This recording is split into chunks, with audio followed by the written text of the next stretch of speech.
Hello, this is Richard Law with the Society of Field Inspectors. I want to talk to you a little bit today about competition. I get a lot of phone calls from inspectors that are just getting ready to start out doing field inspections, and they ask how much competition is there in their area.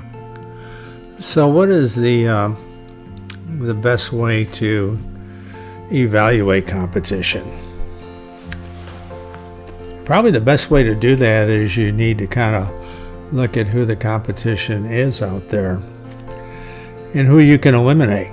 If you start looking at an area in general, you'll find that there are people out there that don't want to work, so they're not competition. You'll find those that are too young, that are too old, they're not competition. You'll find those that are maybe unhealthy, maybe they can't get around very well, they're not competition. You'll find people that are in jail, or maybe they're in prison, and they're not competition. You have some people that are doing it part-time, as maybe you'll be doing it part-time, so they don't have a lot of time to spend out in the field. Maybe they have a full-time job working for the government or a large corporation, and so they don't have a lot of time, so they're not really a lot of competition either because they can't do too much. So when you kind of put together all the people that just can't do the work, you kind of find out that the only people left to do the job is just you and me. If you are going to build a field inspection business, you're going to need to be organized, and you're going to need to understand marketing. If you take two people, for instance, maybe you get one person that's very smart but not very organized, and then you take another person that's perhaps not as smart but very organized, and then probably the latter person will probably get out there and beat the bushes and talk to potential customers and just because of their organization. Basically, it boils down to is to effectively grow a business, you got to get out there and kind of beat the bushes. You got to get out there with a list of customers, and you got to call them, email them, upload your resume maybe to their website. But you got to introduce yourself to them and let them know that you're available and that you can do work in your area. And then after you've made contact, you'll go back and forth and you'll find out what they offer. And in talking to you, they'll find out what you offer. And hopefully there's a meeting of the minds, and they'll like you and you'll like them and you'll get the job. And then the next thing you'll need to do is show them that you're a good performer, that you can do the job. So basically, in the beginning of starting your business, it all comes down to marketing. You're going to have to introduce yourself to companies. You're going to have to sell yourself to companies. You're not going to accept all the work. You're only going to accept work that has a payoff, where you're going to make some money. You're going to keep your service area small, okay? You're going to stay close to home. You're not going to cover a big area. And you're going to do those things. When you talk to a company and find out, the type of inspections they offer, and when you also find out the fees that they pay, that's when you're going to determine how big a service area that you can cover. Okay? If they've got large fees, you can cover a larger area than you can cover if they have small fees.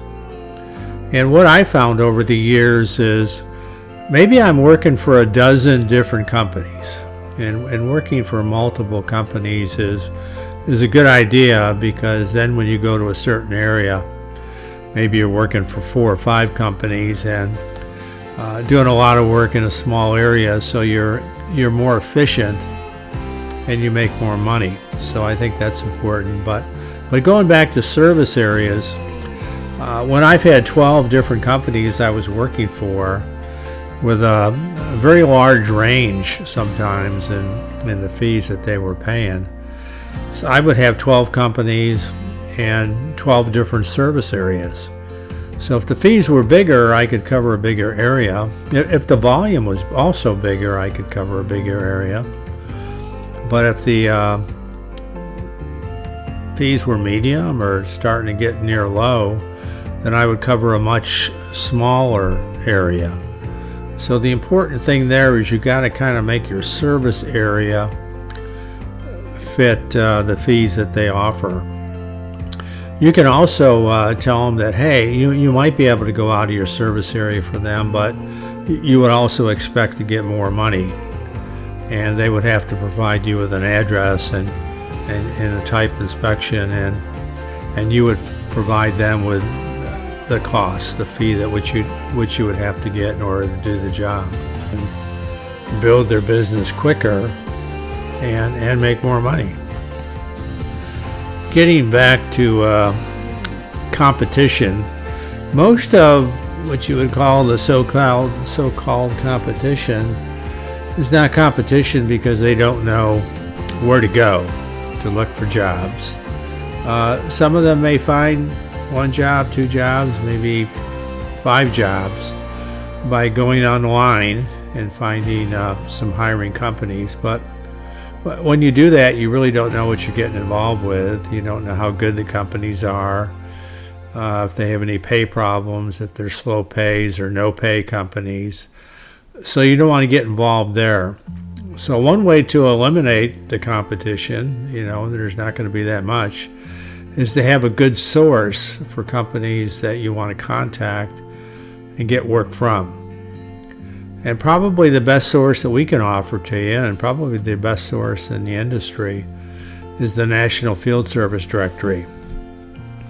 And in that directory, what we do is we list the better companies out there.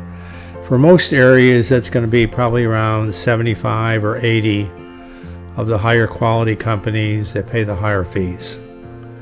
We want you to get connected with good companies. We want you to make money, because when you do, that reflects on us, on the advice that we give you. So it's very important that we give you information which is going to have a payoff for you, where you're going to get out there and do some inspections and enjoy doing them because they're interesting inspections, and make some extra money. You can do it part-time for some extra money to pay bills, or if you're in a densely populated area, you can do it full-time. And even when you're starting part-time, you're kind of measuring the opportunity to determine if you like it and if you want to move it to something maybe full-time. Sometimes you might even want to get a family member or a friend involved doing the same thing that you're doing. So I think the important thing is to have a good source, and like I say, that paper directory which we print and bind and ship has a good source for hiring companies.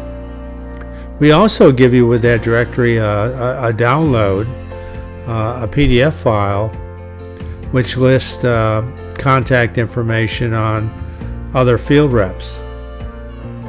And that's very important for networking. Because if let's say you're in Houston and you're doing field inspections and you want to grow your business, it's always good to talk to someone else that's in the same business as you are and share information. So what you would do there is you wouldn't try to network with people in your area in Houston, because you compete with each other. But you could talk to someone in San Diego or Boston or Dallas or Miami and share information, and you don't compete with each other. So that's really the best way to do it. So the directory gives you 2 things. It gives you good contact information on good companies that you can get work from, and it gives you contact information on other field reps that are doing the same work, and information you can share with them, which will make both of you are better off in the long run. And usually when you do that marketing, say I'm in Houston, and I would call up somebody in San Diego, and I would start off the conversation by saying, hello, I'm a field inspector here in Houston, and I know that you're in San Diego and you also do field inspections. I thought maybe we could talk to each other and share some information, because we don't compete with each other. We're so far apart. And often that works very well. Sometimes they might hang up on you, but most of the time when they hear, what you're doing and where you're at, they want to learn more, and of course, about what you do, and you want to learn more, of course, about what they do. I get a lot of questions on training. Where do I get the training? Well, when you're first starting out, you're going to find that there's some very good companies that offer some very nice fees. And what these companies do is they provide the inspection form. There's nothing that you have to create. And a lot of these forms are simply check the box, fill in a blank type forms.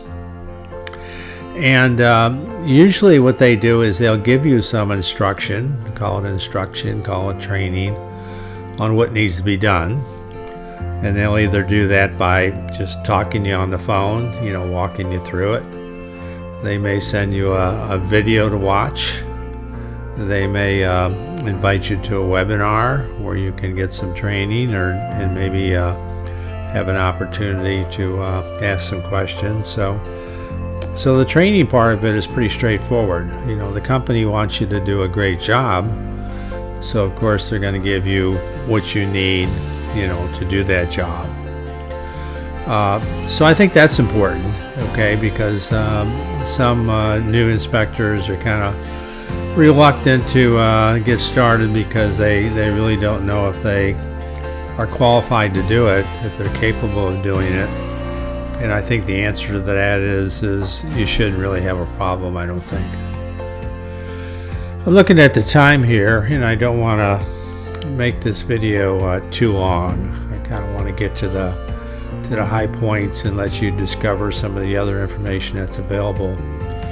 If you go up to the SOFI website at fieldinspector.com, you'll see a lot of the information that we offer. You want to also click on the SOFI YouTube videos up there, because there's a lot of information there that'll help you get started.